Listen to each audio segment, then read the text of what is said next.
Hello friends, welcome to the Kendra academy.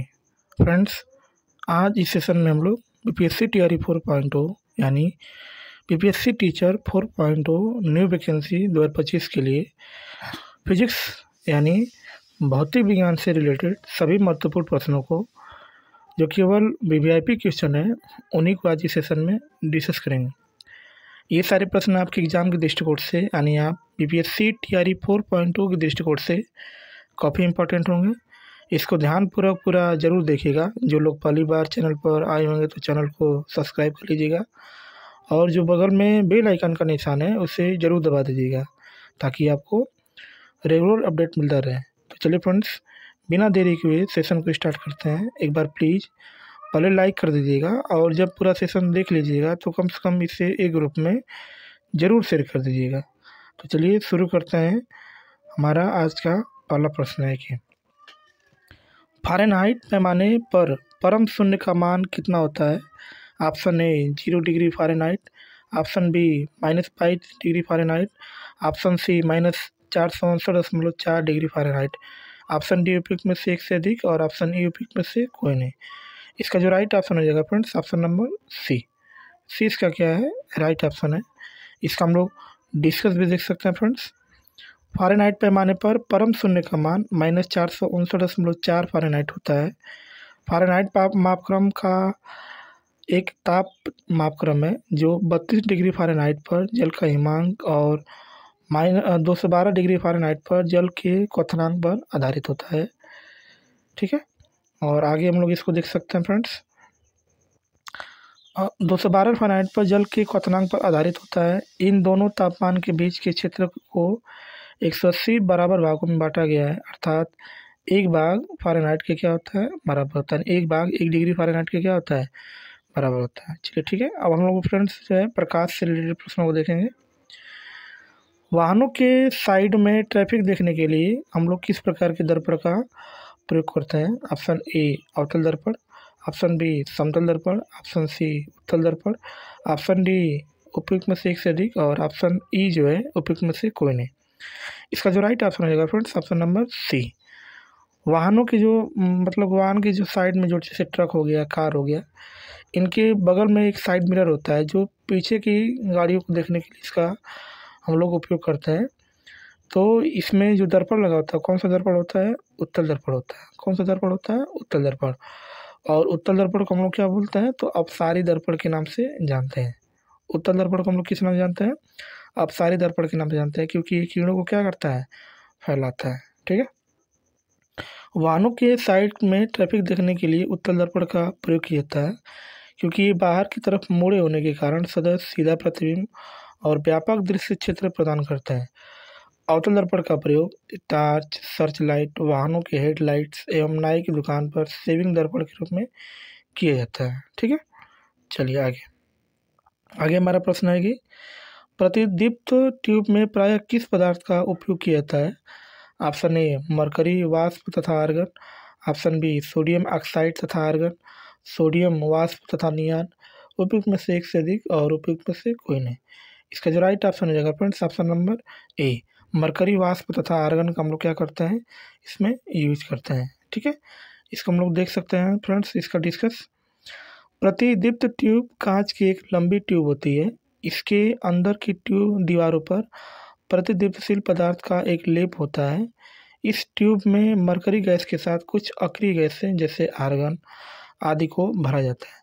Tube से ऊष्मा ऊर्जा कम उत्पन्न होती है, इसलिए 60 से 70% विद्युत ऊर्जा प्रकाश ऊर्जा में बदल जाती है। इस कारण ट्यूब की दक्षता बल्ब से क्या होती है, अधिक होती है। ठीक है, चलिए आगे हमारा प्रश्न है कि सितारों के चमकने की प्रकाशीय प्रक्रिया निम्नलिखित में से किसके कारण होती है। ऑप्शन ए वातावरणीय परावर्तन, ऑप्शन बी वातावरणीय अपवर्तन, ऑप्शन सी पूर्ण परावर्तन और ऑप्शन डी उपयुक्त में से एक से अधिक और ऑप्शन ई जो है उपयुक्त में से कोई नहीं। इसका जो राइट ऑप्शन हो जाएगा फ्रेंड्स, ऑप्शन नंबर बी इसका क्या है, राइट ऑप्शन है। क्योंकि आपने देखा होगा कि रात के समय जो है सितारे क्या करते हैं, चमकते हैं और ये जो है वायुमंडलीय अपवर्तन के कारण होता है। ठीक है, इसको हम लोग इसका डिस्कस दे सकते हैं। सितारों के चमकने की प्रकाशीय प्रक्रिया वातावरणीय अपवर्तन के कारण होती है। इसके अन्य उदाहरण पानी से भरे टब की तली में पड़ा सिक्का ऊपर उठा हुआ दिखता है। द्रव में मुड़ी हुई छड़ क्या करती है, डूबी हुई छड़ किसी तरह टेढ़ी दिखाई देती है, ठीक है ना। तो इसके कुछ और उदाहरण हैं, जैसे आप सिक्का रख देंगे टब में तो वो जो है ऊपर उठा दिखाई देता है, और द्रव में एक सीधी छड़ रख देंगे तो कैसी दिखाई देगी, टेढ़ी दिखाई देती है। तो ये जो है वायुमंडलीय अपवर्तन के कारण होता है या प्रकाश के अपवर्तन के कारण होता है, ठीक है। आगे, अवतल दर्पण द्वारा बनाया हुआ प्रतिबिंब, ऑप्शन ए निश्चित रूप से वास्तविक होगा यदि वस्तु आभासी है, हमेशा वास्तविक होता है, हमेशा आभासी होता है, उपयुक्त में से एक से अधिक और उपयुक्त में से कोई नहीं। इसका जो राइट ऑप्शन हो जाएगा फ्रेंड्स ऑप्शन नंबर ए, उपयुक्त में से कोई नहीं। इसका ऑप्शन जो है सही है, क्योंकि अवतल दर्पण को हम लोग क्या बोलते हैं, तो अवतल दर्पण को हम लोग अभिसारी दर्पण के नाम से इसको जानते हैं। और अभिसारी का मतलब क्या होता है, किरणों को इकट्ठा करना। अवतल दर्पण द्वारा बनाया हुआ प्रतिबिंब वस्तु की स्थिति के आधार पर वास्तविक, आभासी और उल्टा हो सकता है। जैसे यदि वस्तु अनंत पर रखी हो तो उसका प्रतिबिंब अवतल दर्पण पर उल्टा तथा वास्तविक बनेगा।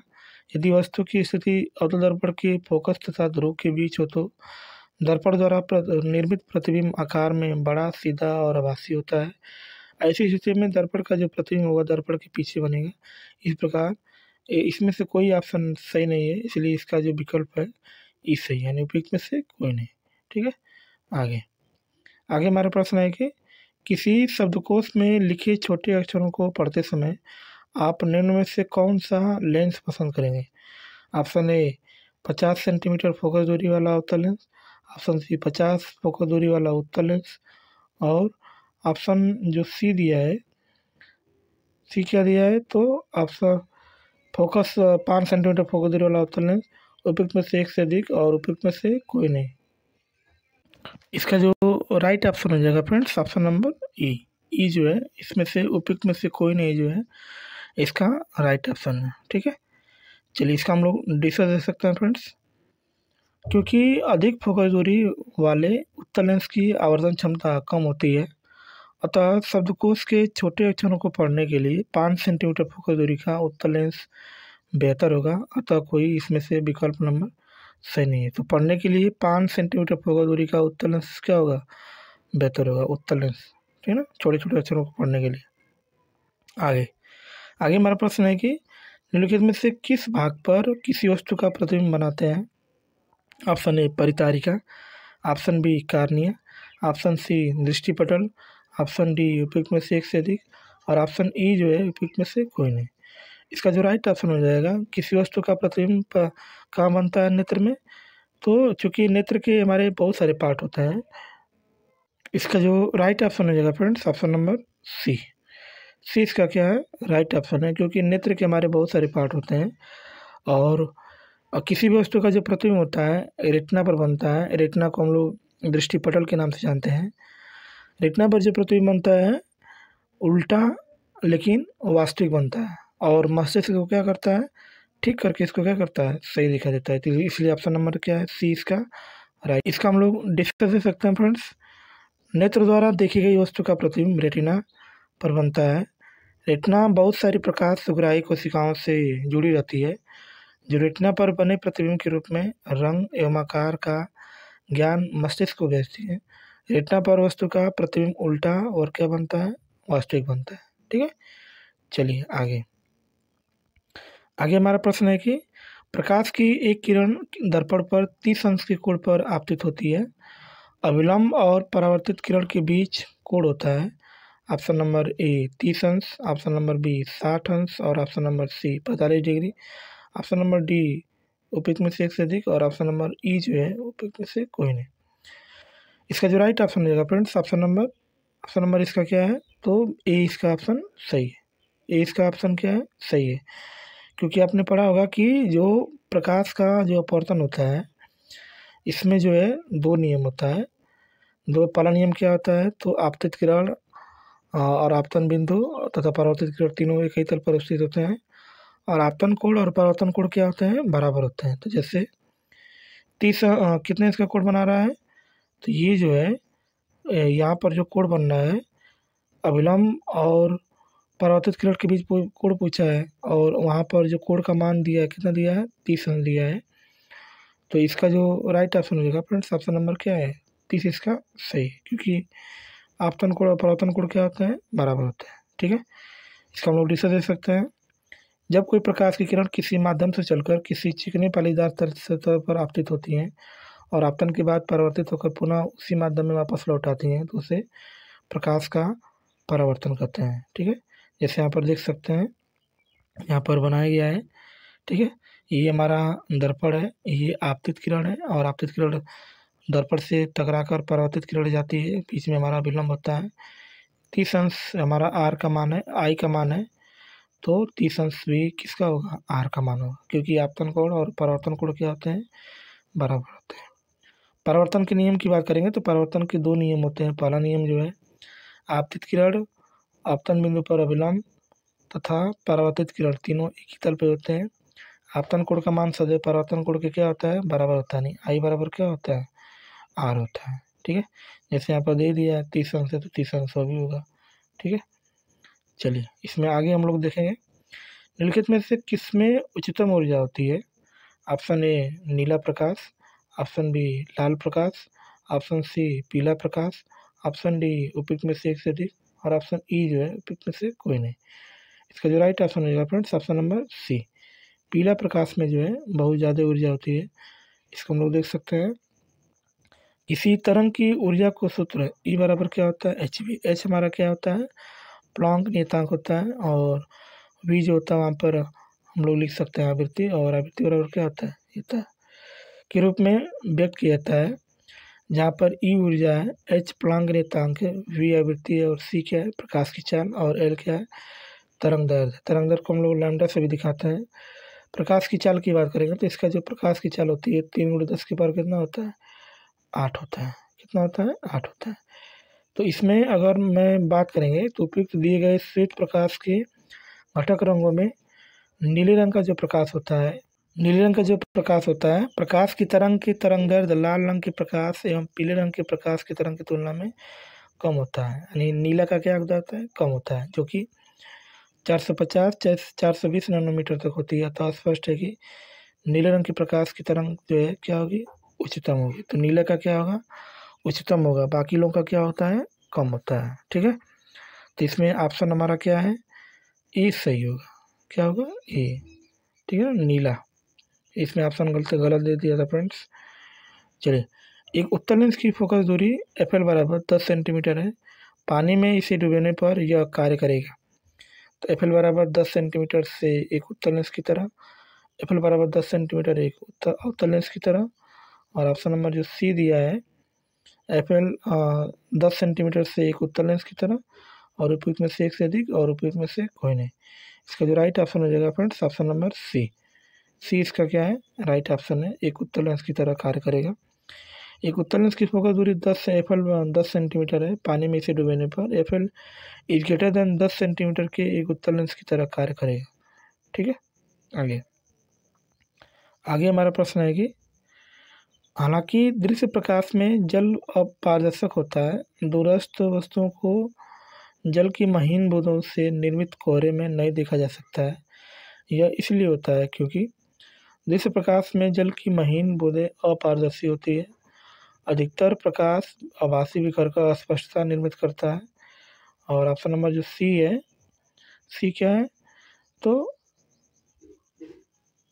प्रकाश किरणों को क्या करता है तो पूर्ण आंतरिक परावर्तन होने से भी प्रेक्षक की आंखों तक नहीं पहुंच पाता है। उपयुक्त में से एक से अधिक, और उपयुक्त में से कोई नहीं। इसका जो राइट ऑप्शन हो जाएगा friends option number B, B इसका क्या है राइट ऑप्शन है। इसको हम लोग देख सकते हैं इसका डिस्कस। हालांकि दृश्य प्रकाश में जल पारदर्शक होता है, दूरस्थ वस्तुओं को जल की महीन बूंदों से निर्मित कोहरे में नहीं देखा जा सकता है। ऐसा इसलिए होता है क्योंकि अधिकतर प्रकाश बिखरकर आभासी अस्पष्टता निर्मित करता है। ठीक है, चलो आगे हम लोग देखेंगे फ्रेंड्स इसका प्रश्न। एक और ही प्रकाश एक माध्यम से दूसरे माध्यम में प्रवेश करता है, निम्नलिखित में से कौन सा गुण नहीं बदलता है। ऑप्शन ए आवृत्ति, ऑप्शन बी आयाम, ऑप्शन नंबर सी विवेक, ऑप्शन नंबर डी उपयुक्त में से एक से अधिक, और ऑप्शन नंबर ई उपयुक्त में से कोई नहीं। इसका जो राइट ऑप्शन हो जाएगा फ्रेंड्स ऑप्शन नंबर ए, आवृत्ति जो है नहीं बदलती है। एक कौड़ी प्रकाश एक माध्यम से दूसरे माध्यम में प्रवेश करता है तो प्रकाश की चाल, तरंगदैर्घ्य, तीव्रता बदल जाती है, लेकिन प्रकाश की आवृत्ति जो है नहीं बदलती है। ठीक है, चलिए आगे। आगे हमारा प्रश्न है कि फोटो इलेक्ट्रिक सेल एक ऐसा उपकरण है जो कि प्रकाश ऊर्जा को विद्युत ऊर्जा में बदलता है, विद्युत ऊर्जा को प्रकाश ऊर्जा में बदलता है, प्रकाश ऊर्जा का भंडारण होता है, और उपयुक्त में से कोई नहीं। तो ये क्या करता है, तो प्रकाश ऊर्जा को विद्युत ऊर्जा में बदलता है। तो ऑप्शन नंबर ए क्या है, इसका राइट ऑप्शन है। इसको हम लोग देख सकते हैं फ्रेंड्स, इसका डिस्कस। फोटो इलेक्ट्रिक सेल एक ऐसा उपकरण है जो कि प्रकाश ऊर्जा को विद्युत ऊर्जा में बदलता है। इसे फोटोसेल भी कहते हैं। फोटो इलेक्ट्रिक सेल 3 प्रकार का होता है, फोटो उत्सर्जक सेल, फोटो प्रवाहिकी सेल और फोटो वोल्टिक सेल के नाम से इसको जानते हैं। ठीक है, आगे। अवतल दर्पण द्वारा बनाया गया प्रतिबिंब वास्तविक, उल्टा और वस्तु के आकार के बराबर होता है। वस्तु की स्थिति कैसी होनी चाहिए, फोकस पर, वक्रता के केंद्र पर, फोकस और वक्रता केंद्र के बीच में, और ऑप्शन नंबर डी जो है वक्रता केंद्र से परे है। तो वास्तविक और उल्टा और वस्तु के बराबर कब बनेगा, तो जब आप उसको कब रखेंगे, तो वक्रता केंद्र पर जब आप उसको रखेंगे तो इसका जो प्रतिबिंब है वही बनेगा। ठीक है ना, समान लंबाई का। तो ऑप्शन नंबर बी क्या है, इसका राइट ऑप्शन है। इसको हम लोग देख सकते हैं फ्रेंड, इसका डिस्कस। जब किसी वस्तु की स्थिति वक्रता केंद्र पर होती है तो अवतल दर्पण द्वारा बनाया गया प्रतिबिंब वास्तविक, उल्टा और वस्तु के बराबर होता है। जिसे गोली दर्पण का परावर्तक तल धंसा रहता है उसे अवतल दर्पण कहते हैं। अवतल दर्पण को अभिसारी दर्पण के नाम से जानते हैं क्योंकि ये अनंत से आने वाले किरणों को क्या करता है, सिकोड़ता है। ठीक है, आगे। आगे हमारा प्रश्न है, दो कनिला का एक समदिग्ध स्रोत जितना प्रकाश फ्लक्स पैदा करता है वह 2 पाई ल्यूमेन होता है, 4 पाई ल्यूमेन होता है, 8 पाई ल्यूमेन होता है, उपयुक्त में से एक से अधिक और उपयुक्त में से कोई नहीं। इसका जो राइट ऑप्शन हो जाएगा फ्रेंड्स ऑप्शन नंबर सी, 8 पाई ल्यूमेन जो है फ्लक्स पैदा करता है।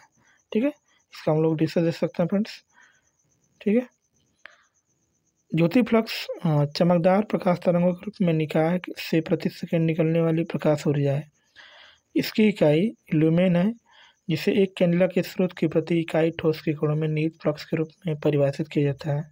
अर्थात एक ल्यूमेन वह ज्योति फ्लक्स है जो एक कैंडेला की ज्योति तीव्रता का संदैशिक बिंदु स्रोत एकांक घनकोण में उत्सर्जित करता है।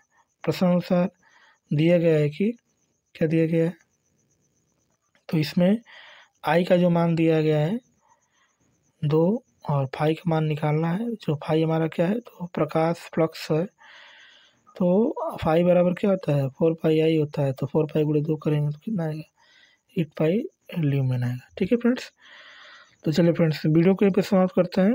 वीडियो आपकी अच्छी लगी तो प्लीज़ चैनल को लाइक कर दीजिएगा, सब्सक्राइब कर दीजिएगा और दोस्तों को शेयर कर दीजिएगा। इस वीडियो को पूरा देखने के लिए आपका बहुत बहुत धन्यवाद। Thank you so much. भगवान करे आपका दिन शुभ हो।